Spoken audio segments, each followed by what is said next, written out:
Let's start with the prompt. Which choice describes the structure of the text? And let's go ahead and start reading.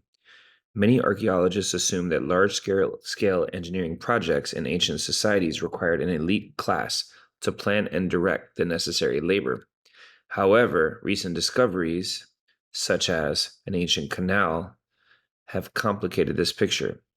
Using radiocarbon dating, a team of researchers concluded that the canal was most likely constructed during these years by an indigenous society that was relatively free of social classes. So, we're seeing the idea that large-scale engineering projects are usually believed to come from an elite class within a society, but some research of a group in Alabama in these years says that it appears that that society was actually free of social classes. So let's look at the answers. A describes a common view among archaeologists, then discusses a recent finding that challenges that view. That sounds pretty good. B, it outlines a method used in archaeological fieldwork, then explains why an alternative method is superior. It wasn't about a comparison between different methods.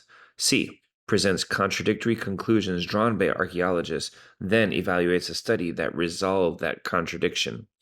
We don't see contradictions in the beginning of this. We just see, here's what people have believed, that there was an elite class. So it's already wrong from the very beginning. And D, it identifies a gap in scientific research, then presents a strategy used to remedy that gap.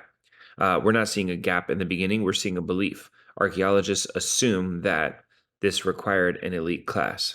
So that's our issue with D, and A is great. A common view, which is that large-scale engineering projects required an elite class, and a recent finding that challenges that view.